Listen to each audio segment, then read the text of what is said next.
Ya, pemirsa, Anda masih menyaksikan 30 Minutes with Kemendagri bersama Bapak Dr. Indro dan juga Bapak Bahtiar. Oke, mungkin saya akan ke Bapak Indro lagi. Pak, bisa jelaskan secara lebih rinci lagi nggak mengenai sifat-sifat COVID-19 dan kenapa dia bisa begitu cepat menular gitu? Apa yang kira-kira disuka dan tidak disukai oleh virus ini? Oke, kita akan kembali lagi ke sifat virus di mana dia ada di dalam tubuh dan juga di luar tubuh. Di luar tubuh, hampir semua kuman, bukan hanya virus, dia akan lebih bisa bertahan hidup di tempat dengan 3 syarat. Basah, gelap, dan dingin. Oh, suka dia itu ya? Iya, jika kita ingin mengurangi daya tahan hidupnya, kita hindari basah. Bikin tempat itu, cari tempat yang hangat, atau kemudian cari tempat yang kering dan cari tempat yang terang.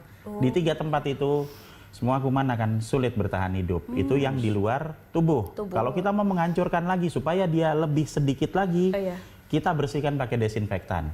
Cuci tangan, sering bersih, sering ngepel lantai. Itu akan sangat-sangat membantu untuk mengurangi paparan virus di luar tubuh.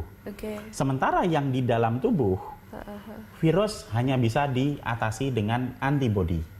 Kalau kita bisa menaikkan antibodi kita, maka kita akan bisa mengurangi paparan virus yang sudah masuk ke dalam. Tapi jangan lupa juga, virus itu akan bisa menempel terutama COVID-19, dia akan bisa menempel di reseptor namanya ACE2, Angiotensin Converter Enzyme 2. Dan itu tersebar bukan hanya di paru-paru saja, tapi juga ada di jantung dan juga ada di saluran pencernaan beberapa tempat. Iya, itu sebabnya pada beberapa manusia, gejala yang tampak bukan hanya gejala gangguan pernapasan, bukan hanya batuk, kemudian pilek, kemudian demam, ada juga yang diare.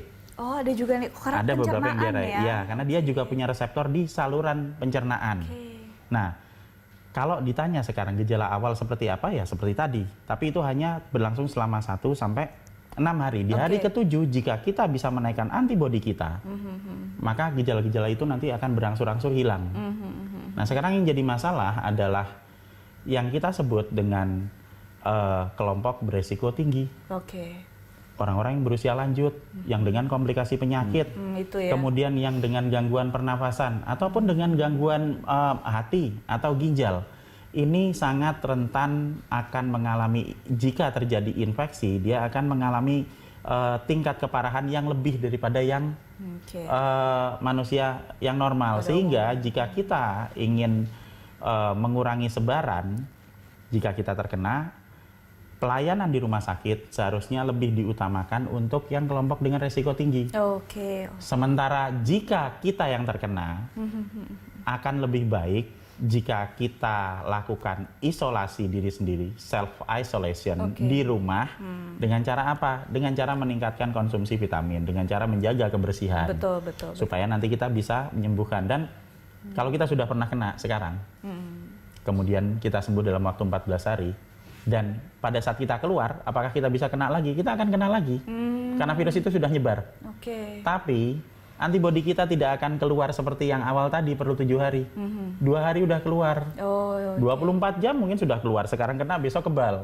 Karena sudah direkam sel memorinya. Betul sekali. Itu sebabnya yang sudah pernah kena, begitu pada saat ada wabah seperti sekarang, dia akan lebih aman.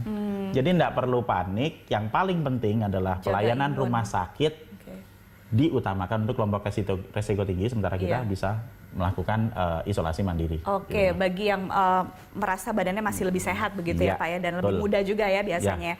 Nah, jika ada yang mengalami gejala COVID-19 Pak, sebenarnya apa yang seharusnya kita lakukan? Apakah memang harus langsung pergi ke rumah sakit rujukan, atau lebih baik seperti Bapak tadi, kalau misalnya kita masih merasa cukup sehat, lebih baik isolasi di rumah atau bagaimana?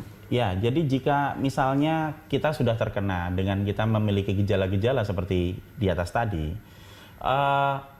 hal yang paling utama yang bisa kita lakukan adalah lebih baik kalau kita melakukan self-isolation dulu. Self-isolation. Kenapa? Karena jika kita semua berbondong-bondong ke rumah sakit, maka rumah sakit itu tempatnya sangat terbatas. Dan juga dokter yang merawatnya juga tidak akan bisa menangani semuanya.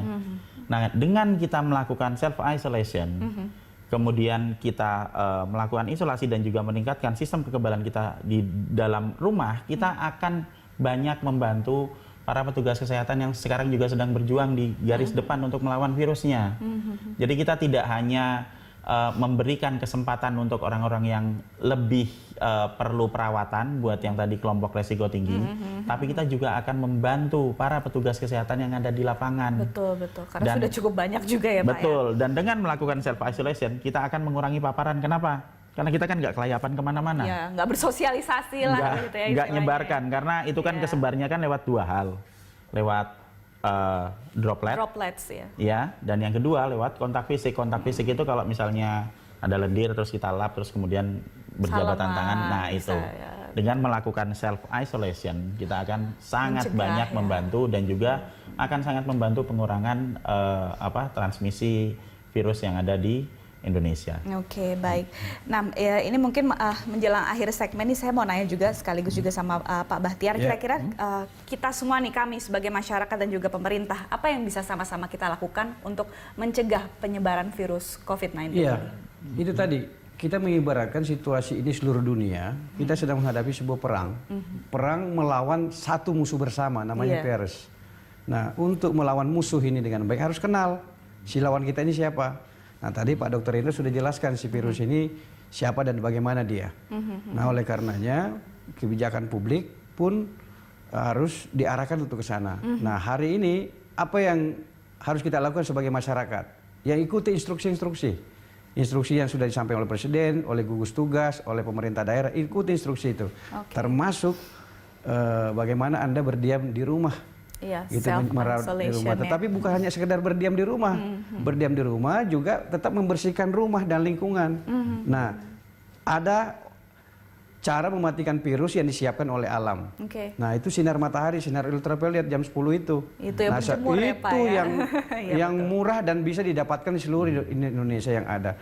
Yang kedua, bagaimana yang sudah terlanjur misalnya supaya misalnya imun tubuh kita meningkat. Tadi Pak Indra sudah menyampaikan, kita banyak makan minum vitamin.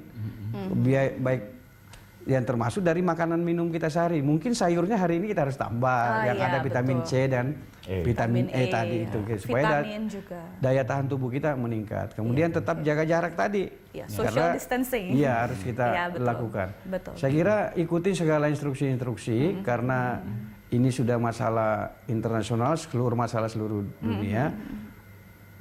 Harus bareng-bareng. Harus bareng-bareng semuanya, seluruh bareng-bareng. Jadi ini bisa kita atasi dan lewati bersama-sama sepanjang masyarakat juga berpartisipasi. Karena tidak mungkin pekerjaan ini bisa dikerjakan oleh pemerintah sendiri. Ya, betul.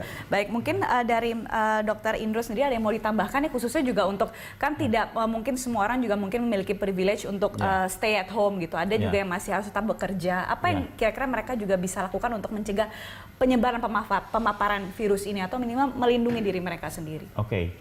Yang bisa kita lakukan adalah satu hal, kita mempelajari siapa musuh kita, dan itu hanya kita bisa peroleh informasinya dengan belajar. Kita punya banyak sekali informasi yang bisa dipakai untuk menggali, karena dengan belajar maka kita akan bisa menghilangkan ketakutan. Jadi logika selalu akan mengalahkan kepanikan, pengetahuan akan mengalahkan ketakutan, dan itu berlaku hampir di suatu tempat, semua tempat, dan kita tidak boleh stres ya Mas ya? Jangan boleh stres, dan banyak berdoa juga. Gitu ya. Karena berdoa kita kan jadi ikhlas. Makanya kita lebih tenang. Betul. Berarti yang harus kita lakukan Pak, selain kalau bisa bekerja, belajar, dan berdoa, beribadah dari rumah, apa kira-kira yang kita harus lakukan nih kira-kira kalau misalnya ke luar rumah, memakai masker, kemudian rajin mencuci tangan, begitu. Kira-kira apa saja nih yang bisa kita terus ingatkan kepada sesama untuk terus-menerus dilakukan gitu. Jadi pada saat kita keluar rumah, berarti kita membiarkan diri kita terpapar oleh virus. Nah, jika kita sudah memiliki sistem imun yang baik, yang sudah kita persiapkan, maka insya Allah itu tidak akan berpengaruh terlalu besar. Tapi pada saat kita pulang, kita akan punya kemungkinan membawa virus ini ke rumah. Berarti apa yang harus dilakukan? Langsung secepatnya baju, celana masukin mesin cuci, dicuci, kemudian kita mandi.